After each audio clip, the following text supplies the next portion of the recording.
Ayun na guys, muli nagbabalik po ang inyong lingkod. Ayan.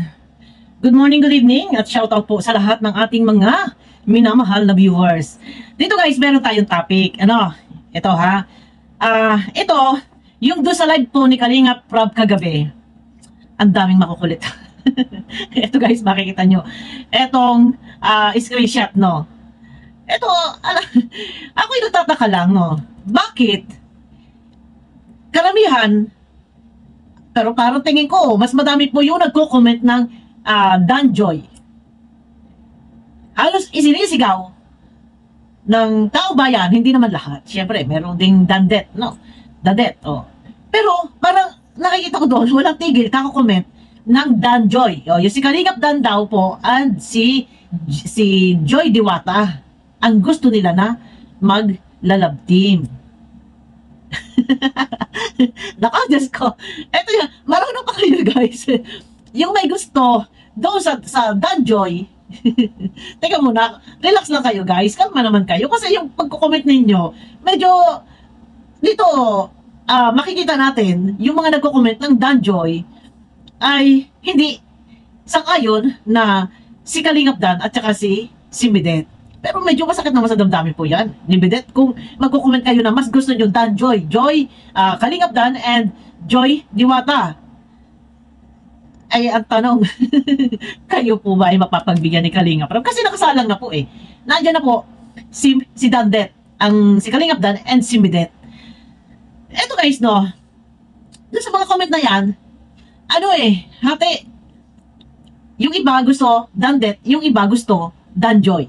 Pinag-aagawan ninyo ang pinakagwapo. Ang gwapo-gwapo na si Kalingap Dan. Super, ang gwapo talaga ni Kalingap Dan, no? Gwapo yung papa eh. Si Kuya Brooks. Gwapo si Kuya Brooks eh. Pero, grabe, gwapo si Kalingap Dan, no? Matubang, sila Kalingap Rob, si Rowelok Malalag, si Kalingap Dan, pare-parehong mga gwapo. No, pero ito na. Ang mga viewers, sinisigaw nila Danjoy. Gusto nila si Kalingap Dan kay Joy Diwata may partner. Yung iba naman, Dandet na. So sa makatuwid, yung mga nagda-Danjoy, hindi sila supporters. Ayaw nila sa Dandet. Gusto nila talaga si Kalingap Rob ay mapunta kay Joy. Bakit po ganon? Nakakasakit kayo ng damdamin. Medyo masakit kay kay Medet na ganon yung sistema na harap-harapan, comment kayo ng comment ng Danjoy. Ang dami guys. Ayan nga, may comment nakapin na ang kukulit, mga pasaway, ang mga viewers. Kasi talaga, yung mga nakaraang live po ni Kalingap Rob, yun din po ang isinisigaw nila. Danjoy. Dan and Joy. Pero ito guys, no. May iba tayo. Dito guys, sa comment section, sa live chat kay Kalingap Rob, mas okay naman. Doon, kumbaga hindi na natin kailangan mag-survey. No, doon pa lang makikita na natin, nalalaman na natin kung effective ba o hindi ang isang love team. No, makikita na po natin kung majority ba, talagang halos lahat ba ay suporta sa Dandet or hindi. Hindi na natin kailangan mag-survey dahil sila mismo yung nagsasabi na Danjoy. So, ibig sabihin, ang gusto nila, si Kalingap Dan and si Joy Diwata, doon pa lang, alam na natin na hindi nila gusto or hindi gusto. Ibig sabihin, hindi sila na nakikinikilig doon sa kay Dadet ulit. Kay Kalingap Dan and Medet. Hindi ito sa kung ano man. Dito lang guys, ating binabalanse. Yung ibig sabihin, pag ang isang tao nag-comment, Danjoy, puro Danjoy.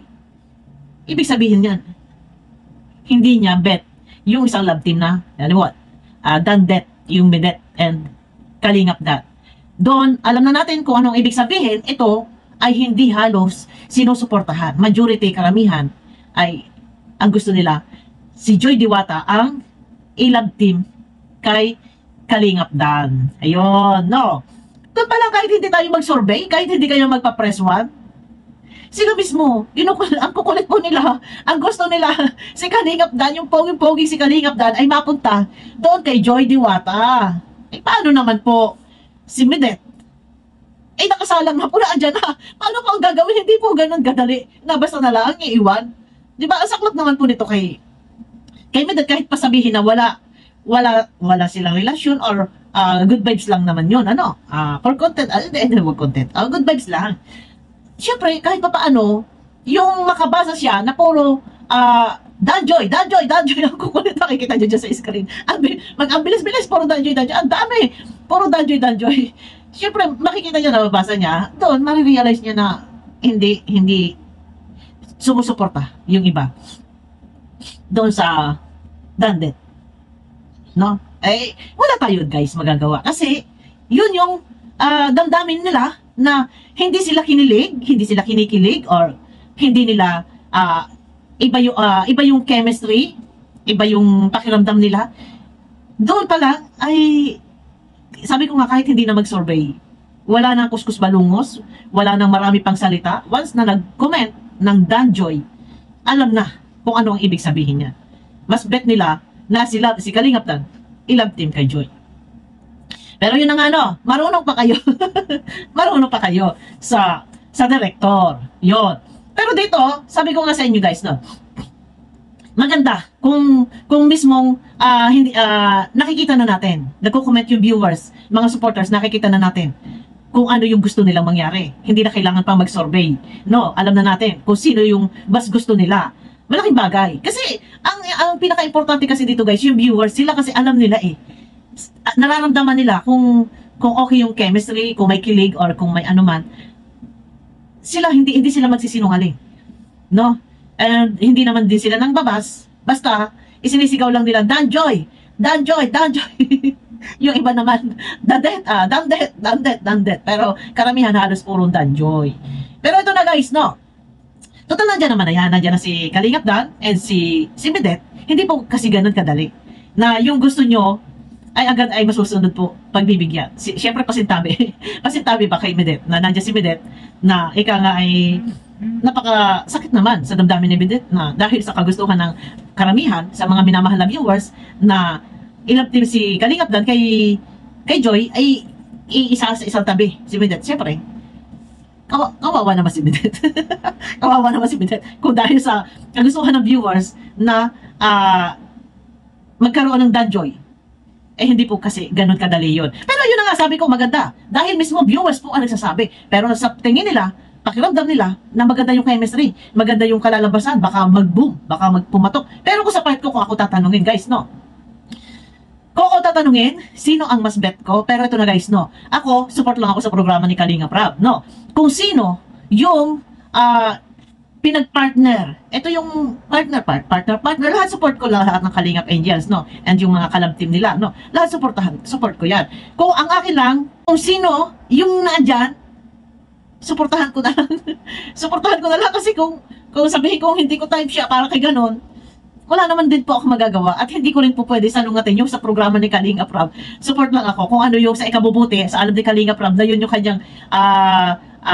kanyang ipinartner doon, yun yung kanyang sa tingin niya ay baka magbo-boom, suportahan na lang po natin siguro para sa akin. Suportahan na lang po natin kung ano yung mga love team kung sino-sino yung mga partner nila kasi kung sasalungatin po natin ay ang pangit naman po, kumbaga parang hindi na natin nire-respeto at nakakaawa naman din kung yung isang partner ay may itsapuera, hindi rin naman po kasi ganun kadali na yung kagustuhan natin ay agad ay masusunod po. Suportahan lang po natin guys, wala tayong manok-manok.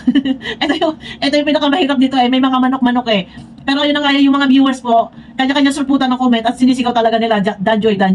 Pero ayun na, alam nyo guys, sa ginagawa ninyo, medyo masakit sa damdamin ni Medet kasi pangita po dyan na hindi ninyo sinusuportahan ang Dandet. Pero ayun na guys, wala tayong magagawa. Sabi ko nga, ang viewers, ang husgado. Sila yung horado. Wala tayong magagawa at kanya-kanyang opinion, yun yung kanilang saloobin. Sinasabi nila na hindi maganda, hindi nila type, hindi sila kinikilig, wala tayong magagawa. Ayun na guys, suportahan lang po natin sana. Para sa akin, lahat ng mga Kalingap Angels, lahat ng mga kiligan, good vibes, support natin yan guys, At sana pantay-pantay ang pagtingin sa lahat ng mga Kalingap Angels, Ayun na guys, mega love shoutout sa inyo lahat. Pero malay natin, abangan po natin. Baka sakali nga, bakit minsan hindi natin pakinggan ng viewers? Baka nga sakali na mag-boom si Kalingap Dan at si Joy. Ano sa palagay ninyo, guys? Oh, di ba? mas may kilig to kasi yung tipo ni Joy, mahiyain na pangiting-ngiti na lang, pangiting-ngiti. Yun, di ba? Medyo may kilig to. Yung pakipot ba? pakipot. Hindi po. Ako naman kasi guys ito no. Teka, wait lang bago tayo magtapos. Mas gusto ko sa babae, yung talagang mahiyain, yung tipong kagaya po ni Carla. Yon, yung tipong kagaya ni Carla na mahiyang-hiya sa sarili, hindi niya kaya makipagtitigan. Ayaw ko sa babaeng lagi nakataas yung mukha and diretso ang tingin. Ayaw ko ng gano'n. Ayaw ko ng gano'n. Kung ako yung lalaki, kung ako yung lalaki, gusto ko yung babaeng mahiyain talaga. Yung parang may pagka Maria Clara, nahihiya, hindi makatingin ng diretso. Kasi nga nahihiya. Hindi sa porket hindi makatingin ng diretso, ay kung ano na. Yung bang taglay pa rin yung pagiging Maria Clara at pagiging mahiyain. Yun. Yung parang may kilig ng konti. Kasi kung ikaw, alabti, tapos diretso tingin mo na, wala nang keme-keme, walang kilig po yun. Yun lang. Ayun lang guys, mega love shoutout. Abangan nyo ako sa aking next video. Yan, reaksyonan po natin na ang si Carla ay magiging isang ganap ng vlogger. Pinapayagan na po, pero kontrolado pa rin. Ayun na guys, pakiclick naman po ng thumbs up at mega love shoutout sa inyo lahat.